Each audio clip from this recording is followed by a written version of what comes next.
Karibu tena guku gwa Kikuyu Daily News na gikorwo mgeni twika wa gusubscribe niguo tunyitanire na thengio huyo simtaki kabisa Trizah wa Muraya ni Mburite Ndeto ng'eni thutha wake guthii kanitha-ini wa JCM Sunday ino na Trizah hamwe na tata ese kana ese wa wiri na manyitirwo ugeni na kwamukirwo kigongona-ini kia kanitha wa JCM ni Bishop Ben. Oho mbugiririo ya gikeno ni ashirika ako JCM haria Trizah atigiri andu mekeneire kurumira ciugo ciake cia mwanya. Trizah akihitania na Karangu Muraya ari Ndeto hitigite andu makimiaririria ng'enda-ini na njira nene muno ni thutha wa Trizah kumbura Bishop Ben ni murata wake wa kahinda karaihu.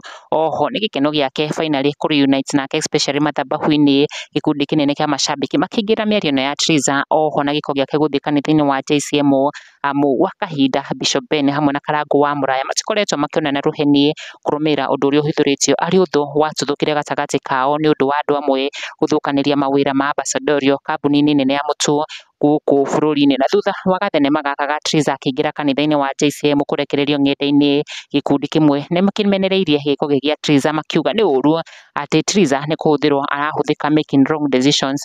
Uyu nake akiuga we bibi anakutoka anashikana na your claimed adui, tunzeni mabibi wenu vizuri. Edi Trizah onake ni umiritie na ku address direct ino thutha wake gutindikwo na ciugo na Trizah ni acokeire Purity Nduta thutha wake kumwandikira miario ino akiuga sina maoni kabisa, agikira shocking emojis. We anyway uzuri yo Bishop hajawahi wacha bibi, he is in his first marriage and is in the best position to offer a shoulder to lean on. Hata mabibi mama na Trizah akimucokeria narua na kurekereria unexpected announcement haria augite Purity, mimi sina haja na hiyo. Alafu huyo ex wangu wakati alipeleka huyo gicokio alioa huko, kwa nini hukuongea that time? Trizah akiuga ndari hingo agacoka muciini wake kana kihiko-ini giake na Karangu Muraya, akiuga ni atigire Karo Kimo muthuri. Trizah agithie na mbere na kuga mimi niliachia that gicokio bwana Simtaki, so let me be. Haria acokeirie Bishop Ben ngatho ni kumunyitogenie